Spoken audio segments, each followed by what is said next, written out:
Përshëndetje të nderuar teleshikues, ja ku takuam sërish në këtë edicion informativ ku në vim juftoj që të ndiqni informacionet e përgatitura.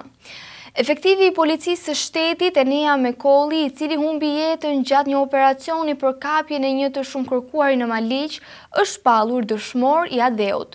Kryeministri Edi Rama dhe presidenti Bajram Begaj shprehën ngushëllimet e tyre për familjen dhe solidaritet për policinë e shtetit. Autoritetet kanë kërkuar ndëshkim maksimal për autorin e ngjarjes.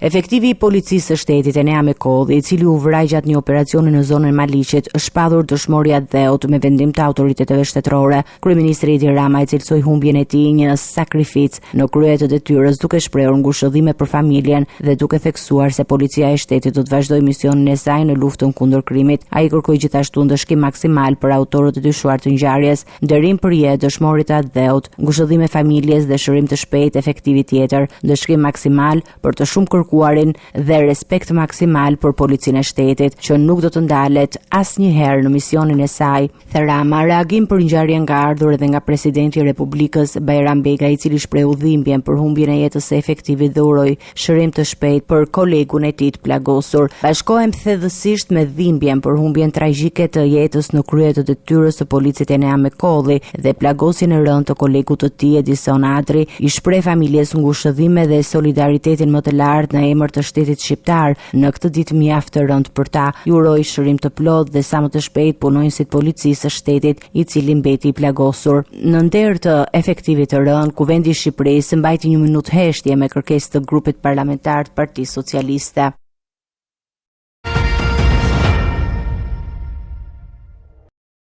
Detajet të reja kanë dalë në dritë nga ngjarja e rënë në fshatin Poden të Maliqit, ku mbeti i vrarë efektivi i forcave shqiponja Enea Mekolli dhe u plagos kolegu i tij Edison Adri. Autori i dyshuar, 43 vjeçari Violand Braçellari, u arrestua pas një përplasje me armë me policinë. Sipas burimeve hetimore, ai nuk ka shfaqur asnjë shenjë pendese pas ndalimit.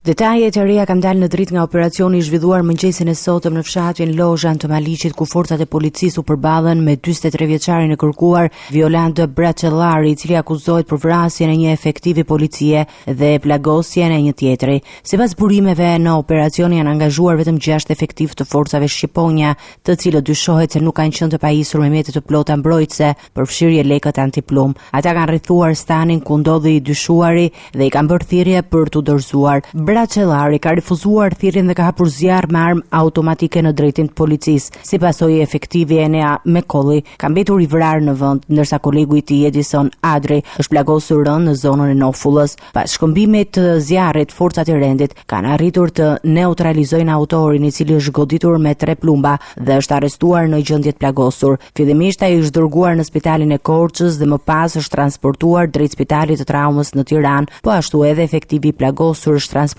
me helikopter ushtarak për mjekim të specializuar. Burimet pranë hetimit bën midis se 43 vjeçari ka një histori të gjatë kriminale dhe konsiderohet me rrezikshmëri të lartë. Ai ka shpëtuar më herët 2 operacione veterineas dhe ka qenë i dënuar për trafik droge me një vendim të formës së prerë të gjykatës së lartë në vitin 2024 që konfirmonte dënimin me 10 vite burg. Megjithatë, mbeten ende të paqarta rrethanat se si nuk ndodhej në qeli, pavarësisht vendimeve gjyqësore në ngarkim të tij. Në vitin 2024 ndaj Braçellarit është regjistruar dhe një procedim tjetër penal për plagosje të lehtë me dashje, ndërsa në fillim të vitit 2026 gjykata ka urdhëruar njoftimin e tij për seancë pasi nuk ishte gjetur në adresën e banimit. Ngjarja e rëndë ka ngritur sërish pikpyetje mbi menaxhimin e operacioneve policore dhe nivelin e rrezikshmërisë së personave në kërkim. Punonjësi i policisë së shtetit i plagosur gjatë operacionit në Lozhan të Maliqit është transportuar me helikopter drejt spitalit të traumës në Tiranë. Mjekët bëjnë të ditur se gjendja e tij është e rëndë dhe plagët në kokë e qafë janë kërcënuese për jetën. Ai po trajtohet nga një ekip i specializuar. Efektivi i policisë së shtetit me inicialet Edison Adri plagosur gjatë një operacioni policor në zonën e Maliqit është transportuar me helikopter drejt Spitalit Universitar të Traumës në Tiranë. Urime nga spitali bëjnë të ditur se 36 vjeçari është futur menjëherë në kujdesin e një ekipi të specializuar mjekësor pas plagëve të marra në pjesën e kokës dhe të qafës. Pacienti është pritur në Spitalin e Korçës, është stabilizuar aty, është aktualisht intubuar, siç e patë erdhi me helikopter. Është bërë punë shumë e mirë nga kolegët e Korçës, ndërkohë që tani u fut menjëherë në brenda ambienteve të bllokut operator dhe po vlerësohet nga ekipi multidisiplinor. Sipas mjekëve, gjendja e tij paraqitet kritike dhe plagët janë jetë kërcënuese, ndërsa 24 orët e ardhshme konsiderohen vendimtare për ecurinë e shëndetit të tij. Dëmtimet janë të gjitha jetë kërcënuese, por gjatë ndërhyrjes që është bërë në Korçë, në një falënderim për ekipin e Korçës, dhe gjatë transportit pacienti ka qenë stabil me parametrat normale. Në këtë moment nuk flet për rrezik jete, por që është në dinamik vlerësimi. Nga ana tjetër, drejtori i përgjithshëm i policisë së shtetit Skënder Hita ka ndjekur nga afër situatën dhe është informuar për gjendjen e efektivit plagosur. Është vërtet një ngjarje nga ato të cilat e lë pa fjalë, ku unë s'do doja sot që të isha para jush. Për të parë nga afër gjendjen shëndetësore të efektivit plagosur gjatë operacionit policor, ishte edhe ministri i Brendshëm Besford Lamallari, i cili gjatë një prononcimi për media tha se do të ketë një hetim të thedhuar për ngjarjen dhe se shkelësit do të mbajnë përgjegjësi. Çdo situatë e tillë kërkon vëmendjen maksimale dhe një hetim të thelluar mbi përgjegjësitë disiplinore dhe ligjore për në menaxhimin e situatave dhe patjetër në komunikim dhe me drejtorin e përgjithshëm. Ju siguroj se një hetim i tillë po vjen, homazhi, respekti me përulje për familjen e efektivit të ndjerë dhe mbështetja dhe lutem që Edisoni, i cili po përballet tashmë me ndërhyrje që po bën dhe stafi mjekësor për të shpërtuar jetën e tij. Kjo është më e rëndësishme për mua në këtë moment. Sipas mjekëve, 24 orët në vijim do të jenë vendimtare për shëndetin e efektivit të policisë Edison Adri.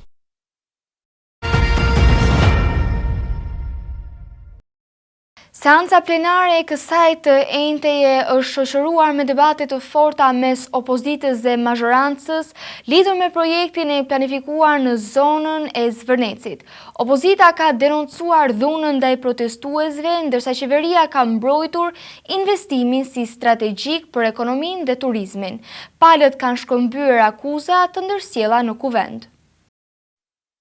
Punimet në kuvend janë shoqëruar me tensione dhe replika të forta politike me në qendër projektin e zhvillimit në zonën e Zvërnecit. Kryetari i Partisë Demokratike Sali Berisha akuzoi kryeministrin Edi Rama se po përgatit të organizojë një anti-miting kundër protestuesve në Vlorë, duke e paralajmëruar që të mos marrë veprime përçarëse. Jam këtu për të denoncuar me forcën më të madhe vendimin e kreut të Meduzës, kreut të organizacë kriminale për të organizuar nesër në Vlorë antimitingun e turpshëm të historisë. A ka akt me të turpshëm? Të marrish në punë si tu dhe të dalish në antimiting ndaj protestës qytetare. A ka akt më përçarës? A ka akt më absurd? Është akt i luftës që mafia shtetërore u shpall qytetarëve. Hiqni dorë, anullojeni. Harroj kush se ne do pajtohemi me aktet e Edi Ramës, protestuesve paqësor, topat e ujit që përdor kundër nënave me fëmijë. E gjujti foshën karros duke patju. Në mungesë të Ramës, përgjigja për Berishën erdhi nga kreu i grupit socialista Uland Balla, i cili tha se kreu i PD-s nuk është i ftuar në festën e Partisë Socialiste, ndërkohë që theksoi se investimet në Zvërnec do të realizohen. Sigurisht që ju nuk mund të jeni i ftuar në ditëlindjet e Partisë Socialiste, as në Vlorë, as në Tiranë, as Gjekundi. Prandaj diversionin tënd se nesër në Vlorë, pas kemi ne anti-miting, ne kemi një fest ditëlindje.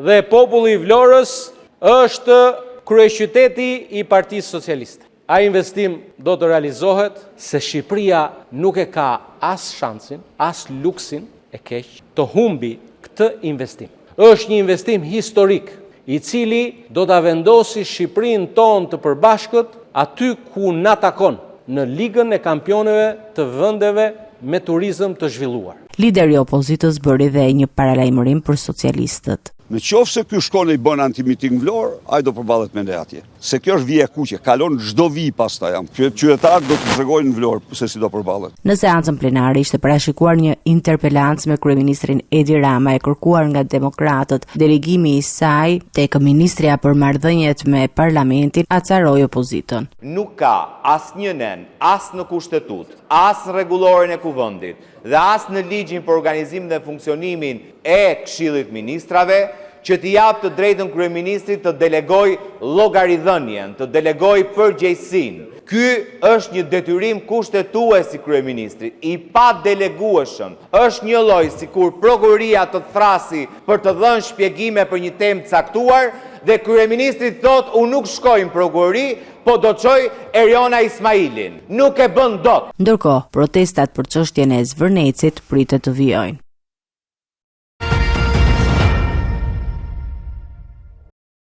Në festivalin ndërkombëtar të arkitekturës Buke Zemër në Tiranë, kryeministri Edi Rama u ndal te debati për mbrojtjen e natyrës dhe zhvillimin urban. Ai theksoi se ruajtja e mjedisit nuk duhet parë si pengesë për zhvillimin, por si pjesë e tij. Rama vlerësoi gjithashtu kontributin e arkitektëve në transformimin e qyteteve dhe jetës urbane.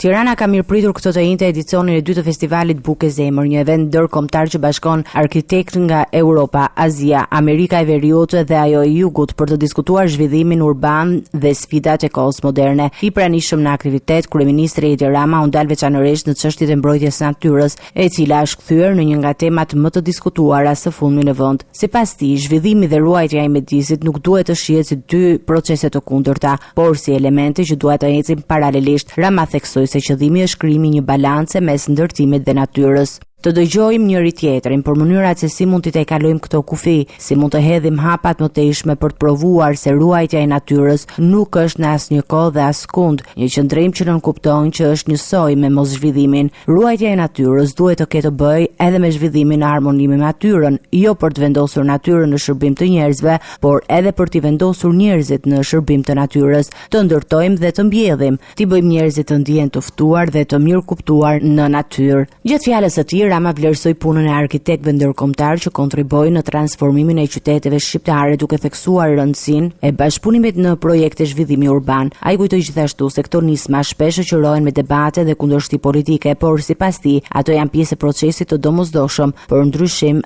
dhe përparim. Është e jashtëzakonshme se si ju arrini të zhvilloni një qytet, duke ju falenderuar shumë që i keni besuar kësaj përpjekjeje, jeni këtu dhe e di se në fillim ishit kurreshtar të më shikonit mua, ndërsa tani ju bën Shqipëria të ktheheni. Në fund, dua të them se kam pasur shumë sulme edhe të egra politike, kuptohet, por ja vlen të përballosh këto sulme që të ecësh përpara. Festivali Buke Zemër zhvillohet për të dytën vit radhazi në Tiranë dhe shërben si një platformë ku profesionistë të arkitekturës shkëmbejnë ide mbi zhvillimin e qëndrueshëm urban dhe social, si në Shqipëri ashtu edhe më gjerë.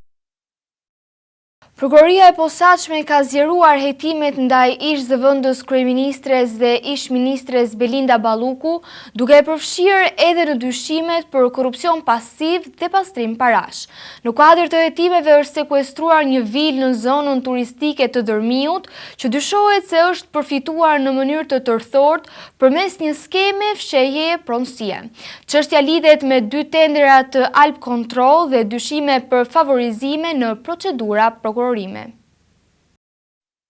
Prokuroria e posaçme ka zgjeruar ndjeshëm hetimin ndaj ish-zëvendës ministres dhe ish-drejtoresës së Alp Kontrollit Belinda Balluku, duke e përfshirë tashmë edhe në dyshime për korrupsion pasiv në sektorin publik dhe pastrim parash. Sipas burimeve nga SPAK, hetimet e drejtuara nga prokurori Dritan Prençi kanë çuar në sekuestrimin e një vile në kompleksin turistik White Rock në zonën e Dërmiut. Vila dyshohet se është përfituar përmes një skeme të tërthort pronësie dhe më pas është regjistruar në emër të një personi tjetër me qëllim fshehje në origjinës së saj reale. Hetimet e SPAK-ut lidhen me 2 procedura tenderuese të zhvilluara në kohën kur Balluku drejtonte Alp Control. Bëhet fjalë për një projekt me vlerën rreth 1 milion euro për rikonstruksionin e kodinës teknologjike të institucionit dhe një shtesë kontrate për të njëjtin objekt. Organi i akuzës dyshohet se kriteret e këtyre procedurave janë hartuar në mënyrë të tillë që kanë krijuar avantazh për një kompani të caktuar ndërtimi, e cila më pas është shpallur fituese. Sipas hetimeve, favorizimi i kompanisë nuk është kufizuar vetëm në fazën e tenderimit, por ka vijuar edhe gjatë zbatimit të kontratës, përfshirë pagesat paraprake dhe ndryshimet në vlerë të marrëveshjes fillestare. Këto veprime sipas SPAK përbëjnë dyshime për shkelje të rënda të ligjit të prokurorimeve publike. Në këmbim të këtyre favoreve, prokuroria dyshon se është përfituar një pasuri e paluajtshme në një resort luksoz në Dërmi, e cila më pas është kaluar në mënyrë të tërthort përmes emrave të tretë, përfshirë edhe ish futbollistin e kombëtares Iglitare, i cili është marrë gjithashtu në pyetje nga hetuesit. SPAK thekson se hetimet janë ende në zhvillim dhe po verifikojnë të gjitha lëvizjet financiare, pronësore dhe administrative të lidhura me këtë çështje, si dhe roli i çdo personi të përfshirë.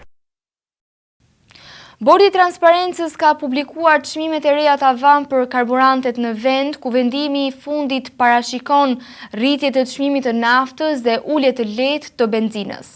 Çmimet do të mbeten në fuqi deri në një vendim të ri të bordit.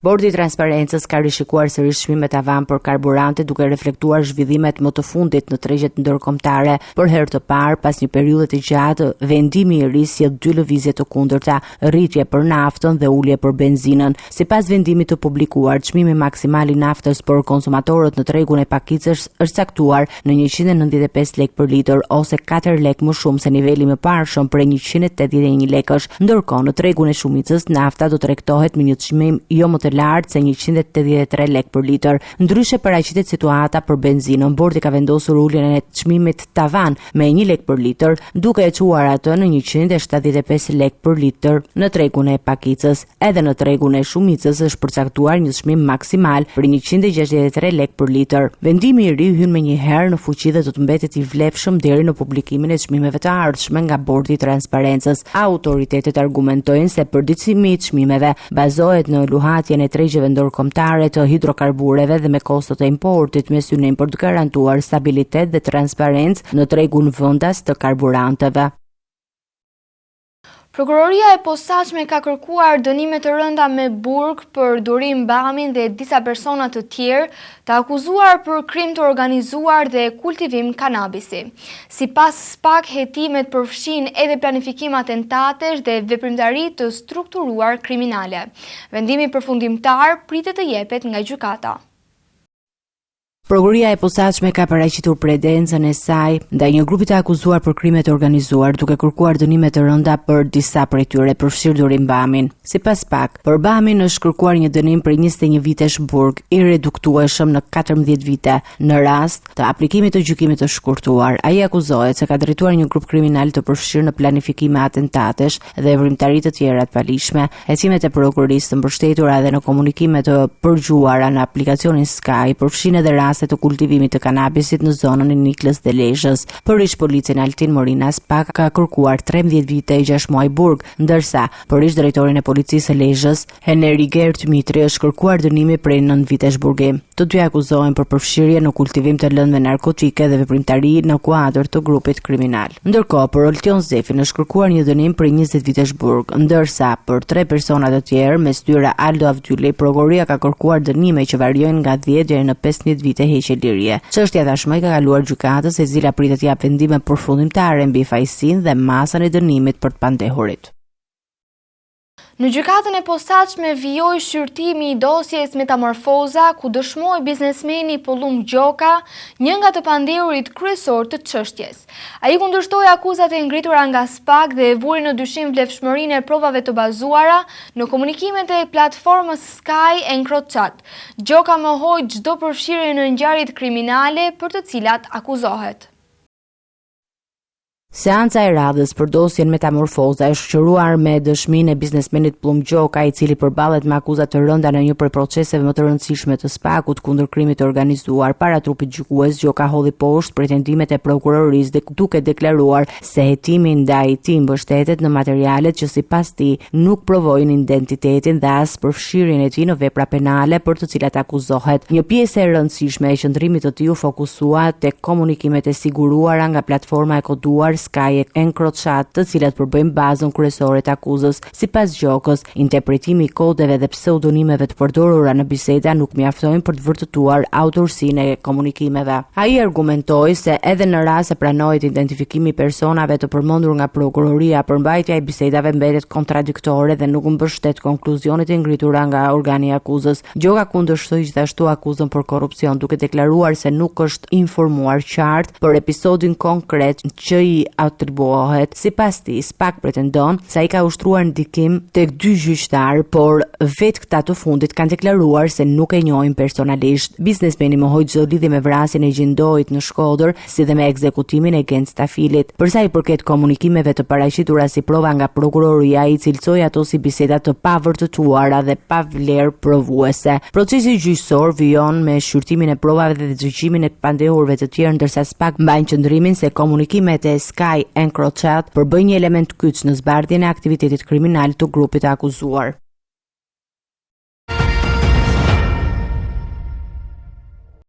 Vijojmë me informacione nga Kosova. Komisioni Qendror i Zgjedhjeve në Kosovë ka vendosur që qytetarët e regjistruar për të votuar në përfaqësitë diplomatike jashtë vendit të mund të përdorin edhe dokumente identifikimi të skaduara. Vendimi synon të shmangë vështirësitë e hasura në proceset e mëparshme zgjedhore. Ndërkohë, KQZ ka miratuar edhe planin operacional për organizimin e zgjedhjeve të 7 qershorit. Në një mbledhje elektorale të zhvilluar këtë të mërkur, Komisioni Qendror i Zgjedhjeve në Kosovë miratoi një vendim që lehtësoi procesin e votimit të qytetarëve që jetojnë jashtë vendit. Sipas këtij vendimi, votuesit e regjistruar për të votuar në përfaqësi diplomatike dhe konsullore të Kosovës do të mund të identifikohen dhe me dokumente që kanë kaluar afatin e vlefshmërisë. KQZ sqaroi se vendimi erdhi pas përvojës së zgjedhjeve të mëparshme parlamentare, kur një numër votuesish në diasporë u paraqitën me qendrat e votimit me dokumente të skaduara, duke krijuar vështirësi në ushtrimin e drejtës së tyre kushtetuese për të votuar. Në të njëjtën mbledhje, komisioni miratoi dhe planin operacional për ditën e zgjedhjeve të 7 qershorit. Dokumenti përcakton organizimin e të gjithë procesit zgjedhor, duke nisur nga përgatitja dhe funksionalizimi i qendrave të votimit, shpërndarja e materialeve zgjedhore dhe deri te raportimi i pjesëmarrjeve dhe rezultateve paraprake. Plani parashikon gjithashtu koordinimin e ngushtë ndërmjet institucioneve përgjegjëse për sigurinë, energjinë elektrike dhe mbështetjen teknike, me qëllim garantimin e mbarvajtjes së procesit zgjedhor. Sipas KQZ-s, të gjitha strukturat e angazhuara do të kenë detyra të përcaktuara qartë për të siguruar një proces të rregullt, transparent dhe në përputhje me standardet demokratike. Të nderuar teleshikues, kjo ishte gjithçka që kishim përgatitur. Së bashku do të rishihemi në edicionet e ardhshme. Deri atëherë, miru takofshim.